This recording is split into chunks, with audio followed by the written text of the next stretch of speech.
We have part 5 of the lower extremity, page 374. We're going to spend a little time here now on the posterior compartment. Very complex situation. We begin superficially with muscles that you may be familiar with, especially if you go to track meets and that sort of thing. You'll see people who are sprinters who have very bulgy muscles up here high in the posterior compartment. You might also see middle range runners doing a mile run or even further out, 2 mile, 3 mile, 5 mile, 5,000 meter, 10,000 meter, and their musculature will be a little bit more smooth in the back, and they won't have quite as high gastrocnemius muscles as the sprinters. So when we take a look at this muscle, we identify it as coming from the femur. So we're originating on the femur. We have this huge muscle belly on either side, and then we are associating that with this long tendon that comes down to the heel of the foot. That heel bone is called calcaneus, and the tendon that associates the muscle with the heel is the calcaneal tendon. Now, of course, we also call this the Achilles tendon, and it's actually a fair ways away from the bone back there. Let's take a look at a preceding picture. Right here we had this picture, and we have here the calcaneal tendon, and we have here the fibula, and I need you to notice that there's some distance here. There's actually a lever arm.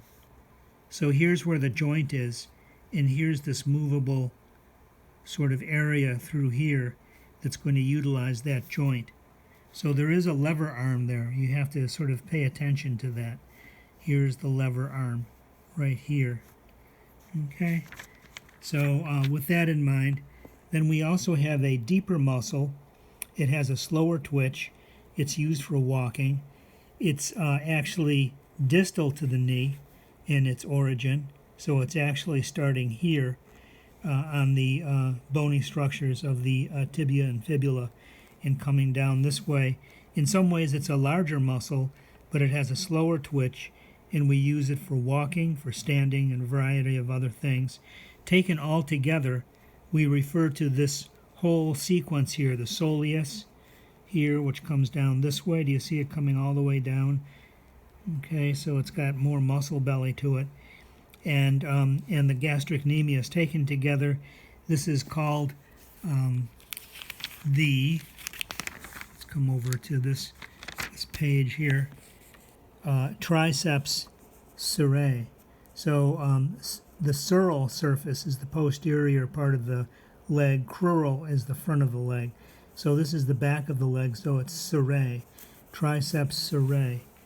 And so we have these two muscles which make up the triceps down in the leg.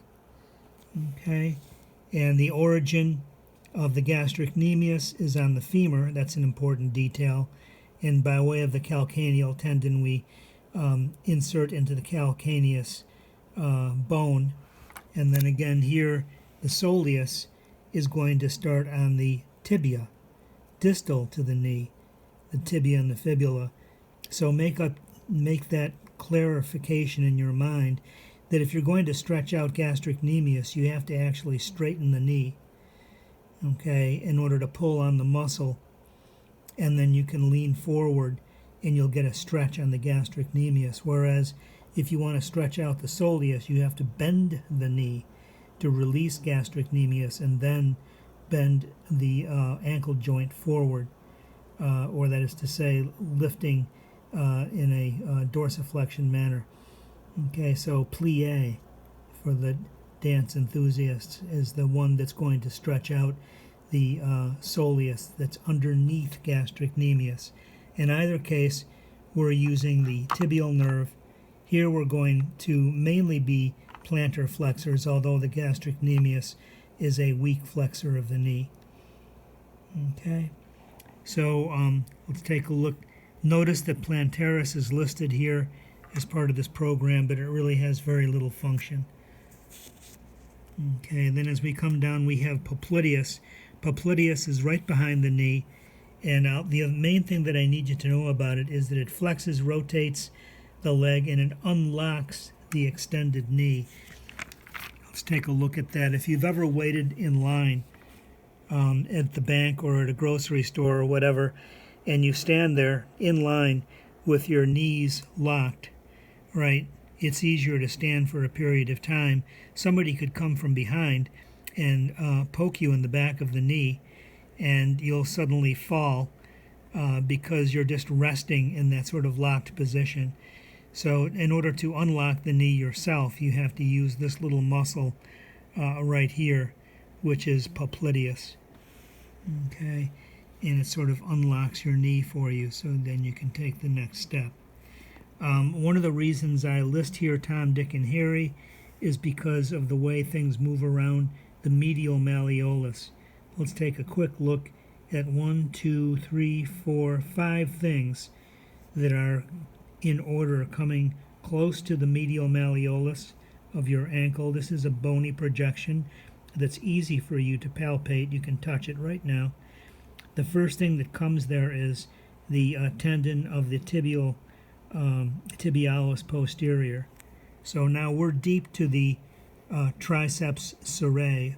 We're deep to the soleus and to the gastrocnemius. And we have these three muscles that we're looking at. So we have this one that's coming down here. It's starting up here and then it's ending up here, and that's tibialis posterior. The next one is Dick, Tom, Dick. Dick is going to be this one, which is Flexor Digitorum Longus. Flexor Digitorum Longus. It's going to go to toes 2 through 5. Then we're going to have an artery and a nerve. Tom, Dick, and Harry is going to be the Flexor Hallucis Longus. Okay, so it's just a little mnemonic that we learn in medical school so we can identify on cadavers and living human beings these little features. So we're going to be having, in fact, this is a pulse point. You can place your finger there.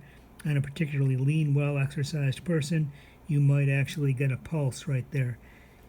Okay, I've had people do that. They've found their pulse. Okay, so that's that situation. They take us one muscle at a time here in case you need to see it this way. So that's always nice. It's nice to see the Flexor Digitorum Longus going to all the toes 2 through 5. It's nice to see the Flexor Hallucis Longus going to the great toe here. Okay, so let's come back to this page again where we have the text and we have the Flexor Digitorum Longus that goes to the 4 toes 2 through 5. And again, of course, we have the nerve here is going to be tibial. All of these are tibial nerves. Okay, so we're going to flex the toes. We're going to flex Flexor Hallucis Longus going to hallux, right here, the distal phalanx of the great toe. Flex the great toe. And then we're going to have tibialis posterior. Tibialis posterior is going to come down, and it's actually going to go behind the medial malleolus as found, and under the arch of the foot. And basically it's going to go to tarsals, and what's it going to do? It is the prime mover of foot inversion. So I need you to understand this quickly, that there is this thing called inversion. Inversion is where we move the foot this way. Okay, and shoe salesmen want to say supination. The foot does not supinate, because that would be a feature that exists as a joint between the tibia and the fibula, and there is no such joint. So this is something in anatomy that you have to understand, that when you bring the sole of your foot medially, that's referred to as inversion. And the ones who do this best are the tibialis, anterior and posterior. They're all about foot inversion. Then there is the foot that goes this way. The shoe sales people want to call that pronation. And it doesn't pronate, it everts. So it's inversion versus eversion. And I need you to understand that who does the eversion is going to be the superficial group out here. And remember these guys? These are the fibularis, longus, and brevis, and they are going to be engaged in the action to some degree of eversion. Okay, besides flexing, plantar flexing, we're doing eversion. These are the only muscles that can do eversion because of the position on the leg. Okay, so that's that little thing right there.